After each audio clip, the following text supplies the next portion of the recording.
الحمد لوليه والصلاة لأهلها أما بعد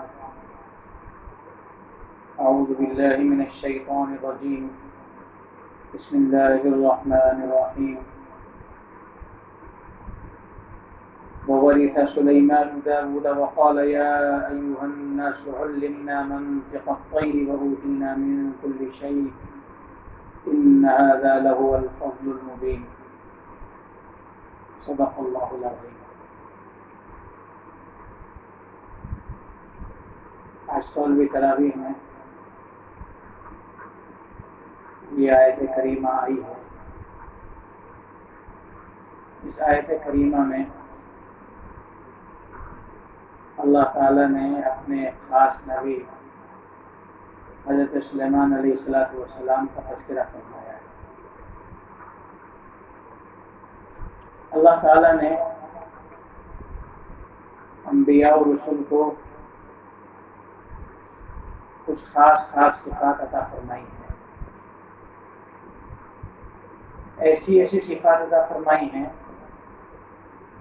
کہ جن کی بنیاد پر ایک نبی دوسرے نبی سے ممتاز ہوتا ہے۔ حضرت ابراہیم علیہ السلام اگر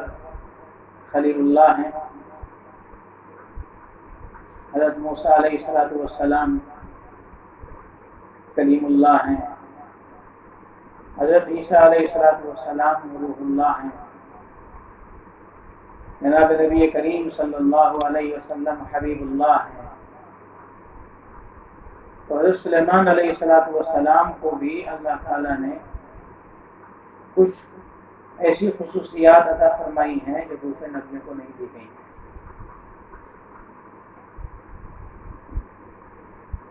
سب سے پہلی خصوصیت تو یہ کہ اللہ تعالیٰ نے نبوت کے ساتھ ساتھ ان کو حکومت عطا فرمائی، اور حکومت ایسی عظیم الشان کہ دنیا میں ایسی حکومت نہ حضرت سلیمان علیہ السلام سے پہلے کسی کو ملی اور نہ حضرت سلیمان علیہ السلام کے بعد کسی کو ملی، اس لیے کہ عام طور پر لوگوں کی جو حکومتیں ہوتی ہیں وہ انسانوں پر ہوتی ہیں، لیکن حضرت سلیمان علیہ السلام کی جو حکومت ہے وہ انسانوں پر ہی نہیں ہے بلکہ جنات پر بھی ہے، درندوں پر بھی ہے، چرنے والے جانوروں پر بھی ہے، اڑنے والے جانوروں پر بھی ہے، یہاں تک کہ ہواؤں پر بھی حکومت ہے۔ ایسی عظیم الشان حکومت کسی کو نہیں ملی جو اللہ تعالیٰ نے حضرت سلیمان علیہ السلام کو عطا فرمائی، اور اسی کے ساتھ ساتھ اللہ تعالیٰ نے حضرت سلیمان علیہ السلام کو یہ خصوصیت بھی عطا فرمائی تھی کہ وہ ان جانوروں کی زبانیں بھی سمجھ لیا کرتے تھے اور ان کے ساتھ گفتگو کر لیا کرتے تھے، اور جنات جیسی سرکش اور ضدی قوم پر بھی حضرت سلیمان علیہ السلام کی ایسی حکومت تھی کہ کسی جن کی مجال نہیں تھی کہ حضرت سلیمان علیہ السلام کے حکم کے خلاف ورزی کر سکے۔ اور یہی نہیں بلکہ ہوا پر ایسی حکومت کہ ہوا کے دوش پر بڑی سے بڑی مسافت جو ہے کم سے کم وقت میں طے کر لیا کرتے ہیں۔ ایک موقع پر قرآن کریم میں فرمایا گیا وَلِسُلَيْمَانَ الرِّيحَ غُدُوُّهَا شَهْرٌ وَرَوَاحُهَا شَهْرٌ، کہ حضرت سلیمان علیہ السلام کے لیے ہوا کو ایسا مسخر کیا گیا تھا کہ صبح کے وقت میں حضرت سلیمان علیہ السلام اپنے تخت پر سوار ہو جاتے اور ہوا کو حکم دیتے، وہ ہوا حضرت سلیمان علیہ السلام کے تخت کو لے کر چلتی، اور صبح سے لے کر کے دوپہر تک اتنی لمبی مسافت طے کر لیتی تھی کہ جتنی مسافت عام طور پر 1 مہینے تک سفر کرنے کے بعد طے کی جاتی ہے، اور پھر دوپہر کے بعد سفر شروع کر کے غروب آفتاب تک اتنی مسافت طے کر لی جاتی کہ جتنی مسافت ایک مہینے میں طے کی جاتی ہے۔ گویا صبح سے لے کر کے شام تک حضرت سلیمان علیہ السلام 2 مہینے کے بقدر مسافت کو طے کر لیا کرتے تھے۔ یہ ان کا معجزہ ہے، ایسا معجزہ کسی کو نہیں دیا گیا۔ اور جانوروں کی بولی، یہ بھی حضرت سلیمان علیہ السلام کا معجزہ ہے۔ جو آیت میں نے آپ کے سامنے پڑھی، اس آیت میں اور اس کے بعد آنے والی آیتوں میں اس حقیقت کو واضح کیا گیا ہے کہ کس طریقے سے حضرت سلیمان علیہ السلام ان جانوروں کے ساتھ گفتگو کیا کرتے ہیں۔ آیت یہ بتلا رہی ہے کہ ایک مرتبہ حضرت سلیمان علیہ السلام اپنے لشکر کے ساتھ جا رہے تھے، بہت بڑا لشکر تھا۔ ان کا گزر ایک ایسی بستی پر سے ہوا کہ جہاں چیونٹیاں رہتی تھی۔ چیونٹیوں کی جو سردار تھی، اس نے اپنی ماتحت چیونٹیوں سے یہ کہا، یا ایھا النمل ادخلوا مساکنکم، اے چیونٹیوں اپنے گھروں کے اندر داخل ہو جاؤ، لا یحطمنکم سلیمان وجنودہ وہم لا یشعرون، ایسا نہ ہو کہ سلیمان اور اس کا لشکر تمہیں بے خبری میں رونتے ہوئے چلے جائیں۔ جب یہ بات چیونٹی نے اپنے لشکر والوں سے کہی تو حضرت سلیمان علیہ السلام نے اس کی بات سن لی اور مسکرائے، اور پھر اللہ تعالیٰ سے دعا کی، رب اوزعنی ان اشکر نعمتک التی انعمت علی وعلی والدی، اے پروردگار مجھے توفیق دیجئے اس بات کی کہ میں آپ کا شکر ادا کروں اس بات پر کہ آپ اس نعمت پر جو آپ نے مجھے اور میرے والدین کو دی، وَأَنْ أَعْمَلَ صَالِحًا تَرْضَاهُ، اور اس بات کی توفیق دیجئے کہ میں آپ کی رضامندی والے کام کروں، وَأَدْخِلْنِي بِرَحْمَتِكَ فِي عِبَادِكَ الصَّالِحِينَ، اور مجھے اپنے نیک بندوں کے اندر شامل کر لینا۔ روایات میں آتا ہے کہ جب حضرت سلیمان علیہ السلام نے اس چیونٹی کی بات سنی تو اس سے یہ فرمایا کہ اے چیونٹی، کیا تجھے معلوم نہیں کہ میں اللہ کا نبی بھی ہوں؟ اگر بادشاہ ہوں تو اللہ کا نبی بھی ہوں۔ تم نے یہ بات کیسے کہی کہ سلیمان اور اس کا لشکر تمہیں رون ڈالے گا؟ تو چیونٹی نے حضرت سلیمان علیہ السلام کو جواب دیا کہ کیا آپ نے میری بات غور سے نہیں سنی؟ میں نے یہ کہا تھا لا یحطمنکم سلیمان وجنودہ وہم لا یشعرون، کہ کہیں ایسا نہ ہو کہ سلیمان اور اس کا لشکر تمہیں رون ڈالے اور ان کو خبر بھی نہ ہو۔ یعنی میں نے یہ بات واضح کر دی ہے کہ سلیمان علیہ السلام اللہ کے نبی ہیں، جان بوجھ کر تو تم کو روند نہیں سکتے ہیں، لیکن چونکہ تمہارا وجود چھوٹا ہے، حقیر ہے، تو کہیں ایسا نہ ہو کہ اس بڑے لشکر کی وجہ سے چھوٹا لشکر نظر نہ آئے اور یہ چھوٹا لشکر اس بڑے لشکر کے پاؤں کے تلے رون دیا جائے۔ اسی کے ساتھ ساتھ اللہ تعالیٰ نے آگے آنے والی آیتوں میں ایک دوسرے واقعے کی طرف بھی اشارہ فرمایا۔ حضرت سلیمان علیہ السلام اپنے تمام ماتحت مخلوقات کی نگرانی کیا کرتے ہیں، خاص طور سے وہ مخلوقات جو کمزور ہیں، جو کم تعداد میں ہیں، ان کی نگرانی کیا کرتے ہیں۔ ایک مرتبہ ایسے ہی مخلوقات کی نگرانی فرما رہے تھے تو دیکھا کہ ہدہد موجود نہیں ہے۔ فوراً یہ پوچھا ما لی لا اری الہدہد، مجھے کیا ہو گیا کہ میں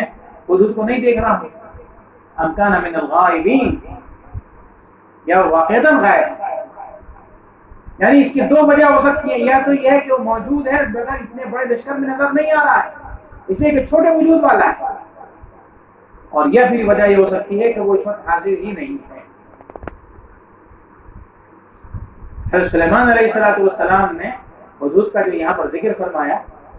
اس سے بعض مفسرین نے فرمایا ہے کہ چونکہ ہدہد چھوٹا جانور ہے اور اس کی تعداد بھی کم ہے، حضرت سلیمان علیہ السلام نے اس کی تعداد اور اس کے وجود کی کمزوری کی وجہ سے خاص طور پر اس کے بارے میں پوچھا کہ وہ کہاں ہے، کہیں ایسا تو نہیں کہ مجھ سے کوئی غلط کام سرزد ہو گیا ہو اور ایک اللہ کی مخلوق میری اطاعت سے نکل کر باہر چلی گئی۔ معلوم یہ ہوا کہ حاکم وقت کی ذمہ داری ہے کہ وہ اپنی مخلوقات کی رعایت کرے، اس کی دیکھ بھال کرے۔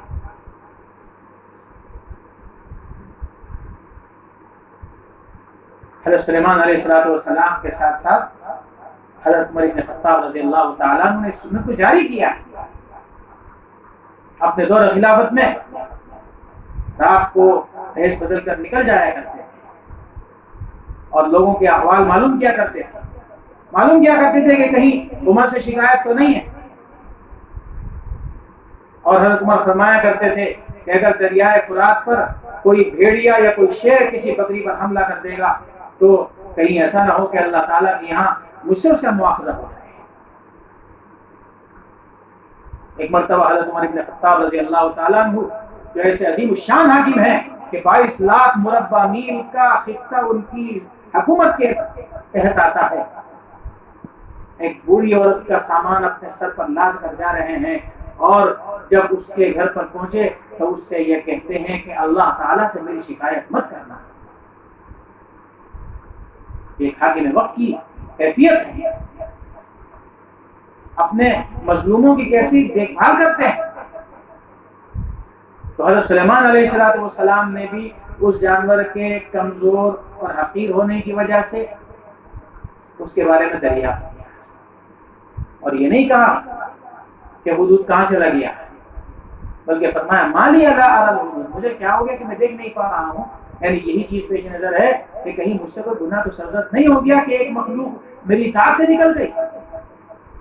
اور بعض مفسرین نے فرمایا کہ اصل میں حضرت سلیمان علیہ السلام کو کہیں پر سفر کرنا تھا، ہدہد کی ضرورت اس لیے تھی کہ ہدہد کو اللہ تعالیٰ نے یہ صلاحیت دی ہے کہ وہ زمین کے اندر موجود پانی کے ذخیرے کو دریافت کر لیتا ہے، اس لیے ہدہد کو تلاش کر رہے تھے تاکہ جب سفر میں جائیں تو معلوم ہو جائے کہ کہاں پر پانی موجود ہے، وہیں پر پڑاؤ ڈالا جائے۔ بہرحال حضرت سلیمان علیہ السلام نے اس وقت یہ کہا کہ اگر وہ ہدہد بغیر کسی سبب کے غائب ہوا ہے تو میں ضرور اس کو سزا دوں گا، لَأُعَذِّبَنَّهُ عَذَابًا شَدِيدًا أَوْ لَأَذْبَحَنَّهُ أَوْ لَيَأْتِيَنِّي بِسُلْطَانٍ مُبِينٍ، کہ میں اس کو سخت سزا دوں گا یا ذبح کر ڈالوں گا، اللہ یہ کہ وہ کوئی اچھی خبر دے کر کے۔ معلوم یہ ہوا کہ اگر ماتحت کوئی غلطی کرتا ہے تو حاکم وقت کو حق ہے کہ وہ اس کی غلطی پر اس کو سزا دے، اس کو تنبیہ کرے۔ یہاں تک کہ جو جانور ہے وہ جانور بھی اگر کوئی غلطی کرتا ہے تو اس کو بھی تنبیہ کرنے کی اجازت ہے، اس کو بھی ہلکی پھلکی مات دی جا سکتی ہے تاکہ اس کو معلوم ہو کہ مجھ سے غلطی سرزد ہوئی ہے۔ ایسے ہی کوئی انسان کوئی غلطی کرتا ہے تو ذمہ دار کو حق ہے کہ وہ اپنے ماتحت کو سزا دے سکتا ہے۔ اسی لیے حضرت سلیمان علیہ السلام نے فرمایا تھا کہ اگر وہ میرے پاس کوئی خبر لے کر آ جائے، اچھی خبر لے کر آئے تو اس کو معافی مل سکتی ہے، لیکن اگر خبر نہیں لائے گا تو پھر اس کو ضرور سزا دی جائے گی۔ حضرت سلیمان علیہ السلام کی خصوصیت کہ اللہ رب العزت نے ان کو ایسی عظیم حکومت عطا فرمائی، اور جیسی اللہ تعالیٰ نے حکومت عظیم عطا فرمائی ایسے ہی حضرت سلیمان علیہ السلام کی موت بھی عجیب و غریب انداز میں ہوئی ہے۔ حضرت سلیمان علیہ السلام اس بیت المقدس کی تعمیر کرا رہے تھے جو تعمیر ان کے والد حضرت داؤد علیہ السلام نے شروع کرائی، اور تعمیر ختم ہونے کے قریب تھی کہ حضرت سلیمان علیہ السلام کا وقت موعود آ گیا۔ موت کا فرشتہ آیا اور آ کر کے کہا کہ آپ کا وقت ختم ہو گیا ہے، آپ کو چلنا ہے۔ حضرت سلیمان علیہ السلام جانتے تھے کہ یہ کام تعمیر کا جنات کر رہے ہیں جن کے طبیعت میں سرکشی ہے، اگر ان کو میری موت کا علم ہو گیا تو وہ تعمیر کو چھوڑ دیں گے۔ چنانچہ انہوں نے اپنے لیے ایک شیشے کا کمرہ بنوایا اور پھر اس شیشے کے کمرے کے اندر جا کر کے ایک عصا لے کر کے اس عصا کے سہارے کھڑے ہو گئے، اور اسی دوران ملک الموت نے حضرت سلیمان علیہ السلام کی روح قبض کر لی۔ اب جنات دیکھ رہے ہیں کہ سلیمان علیہ السلام موجود ہیں، ان کو پتہ نہیں کہ حضرت سلیمان علیہ السلام کی روح قبض ہو چکی ہے، لہذا وہ دن رات کام کے اندر لگے ہوئے ہیں، یہاں تک کہ بیت المقدس کی تعمیر کا کام مکمل ہو گیا۔ اچانک ایک دن ایسا ہوا کہ حضرت سلیمان علیہ السلام گر گئے، اس لیے کہ جو عصا حضرت سلیمان علیہ السلام نے ٹیک کے لیے استعمال کیا تھا، اس عصا کو دیمک نے کھا لیا۔ جب حضرت سلیمان علیہ السلام گرے تو جنات کے اندر ہلچل مچی، وہ کیا ہوا؟ اگرچہ کسی کے اندر قریب آنے کی ہمت نہیں تھی، لیکن کسی طریقے سے قریب آ کر کے دیکھا تو معلوم ہوا کہ سلیمان علیہ السلام کی روح قبض ہو چکی ہے۔ اب یہ خیال پیدا ہوا کہ کب ان کی روح قبض ہوئی، اس کا اندازہ کیسے ہو؟ تو اب انہوں نے دیکھا کہ ایک عصا پڑا ہوا ہے، اس عصا کی لمبائی اور موٹائی دیکھی، اتنی ہی موٹی ایک لکڑی لی اور اس لکڑی کے اوپر ایک دیمک کو مسلط کر دیا تاکہ یہ معلوم کیا جا سکے کہ کتنے عرصے پہلے حضرت سلیمان علیہ السلام کی وفات ہوئی ہے۔ چنانچہ جب انہوں نے اس لکڑی کے اوپر دیمک کو مسلط کیا تو لکڑی نے ایک دن میں جتنی دیمک نے لکڑی کو ایک دن میں جتنا کھایا، اس سے انہوں نے اندازہ کیا کہ حضرت سلیمان علیہ السلام کی وفات کو 1 سال کا عرصہ گزر چکا ہے۔ اس سے ایک بات معلوم ہوئی کہ اللہ تعالیٰ اسباب سے جب تک کام لینا چاہتے ہیں وہ اسباب کام کرتے ہیں، اور جب اللہ تعالیٰ کی منشا ختم ہو جاتی ہے وہ اسباب کام کرنا بند کر دیتے ہیں۔ جب تک اللہ تعالیٰ حضرت سلیمان علیہ السلام کی موت کو چھپانا چاہتے تھے تب تک اس عصا نے حضرت سلیمان علیہ السلام کے وجود کا بوجھ برداشت کیا، اور جب اللہ تعالیٰ کی حکمت یہ ہوئی، مصلحت یہ ہوئی کہ جنات پر حضرت سلیمان علیہ السلام کی موت کو واضح کر دیا جائے تو اس عصا نے کام کرنا بند کر دیا، وہ سہارا ختم ہو گیا۔ اللہ تعالیٰ جس طریقے سے چاہتے ہیں کام کرتے ہیں، اللہ تعالیٰ کی قدرت، اللہ تعالیٰ ہر کام پر قادر ہے، فعال لما یرید ہے، جو چاہتے ہیں کر گزرتے ہیں، کوئی ان کو روکنے والا نہیں۔ تو اس طریقے سے اللہ تعالیٰ نے حضرت سلیمان علیہ السلام کو جیسے عجیب و غریب حکومت عطا فرمائی تھی، ایسے ہی عجیب و غریب انداز میں ان کی روح کی قبض۔ اللہ تعالیٰ ہم کو صحیح طور پر قرآن کریم کو سمجھنے کی اور پھر اس پر عمل کرنے کی توفیق عطا فرمائے۔ وآخر دعوانا الحمد للہ۔